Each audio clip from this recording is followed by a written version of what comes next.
द्वापर युग का समय था। आकाश में युद्धों की गूंज थी और पृथ्वी पर धर्म तथा अधर्म का संघर्ष। उसी काल में असुर कुल में जन्मा एक योद्धा था, वज्रनाभ। उसका शरीर वज्र समान कठोर था, पर मन प्रश्नों से भरा हुआ। उसके पिता देवताओं के साथ युद्ध में मारे गए थे। तब से उसके हृदय में एक पीड़ा थी, क्या असुर होना ही अधर्म है? वज्रनाभ ने युद्ध का मार्ग छोड़ा और तपस्या का पथ चुना। वो हिमालय की निर्जन गुफाओं में चला गया। वर्षों तक उसने अन्न जल त्याग दिया। बर्फीली हवाएं उसके शरीर को काटती रहीं, पर उसका संकल्प अडिग रहा। वह प्रतिदिन केवल एक ही मंत्र जपता, हे नारायण, यदि तू सत्य है तो मुझे सत्य का ज्ञान दे। वर्ष बीतते गए।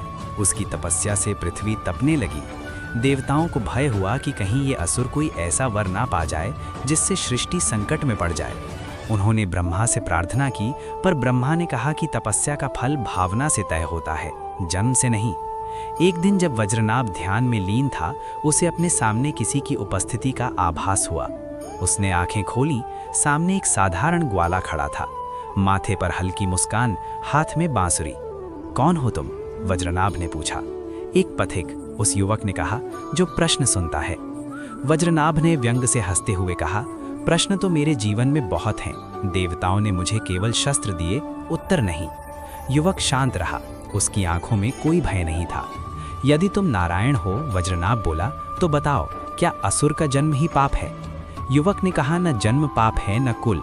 पाप वह अज्ञान है जो आत्मा को परम से अलग समझता है। ये शब्द वज्रनाभ के हृदय में उतर गए। फिर भी उसका अहंकार जाग उठा। यदि तुम वास्तव में कृष्ण हो, उसने कहा, तो मुझसे युद्ध करो। यदि मैं हारूं तो मेरी मृत्यु तुम्हारे हाथों हो। युवक मुस्कुराया, और यदि तुम जीत गए तो मैं मोक्ष मांगूंगा। युद्ध आरंभ हुआ। वज्रनाभ ने गदा उठाई, आकाश कांप उठा। कृष्ण ने केवल बांसुरी थामी। हर प्रहार के साथ वज्रनाभ की शक्ति क्षीण होती गई, मानो उसका क्रोध ही उसे छोड़ रहा हो। कृष्ण के चेहरे पर करुणा थी, न कि शत्रुता। अंततः वज्रनाभ थक कर घुटनों पर गिर पड़ा। उसका शस्त्र हाथ से छूट गया। मुझे मार दो, उसने कहा, यही मेरा भाग्य है। कृष्ण आगे बढ़े। उन्होंने सुदर्शन नहीं उठाया। उन्होंने वज्रनाभ के सिर पर हाथ रखा। मृत्यु शरीर की होती है, कृष्ण बोले। तू तो अपने अहंकार से मुक्त होना चाहता था। वज्रनाभ की आंखों से आंसू बह निकले। क्या एक असुर को भी मोक्ष मिल सकता है?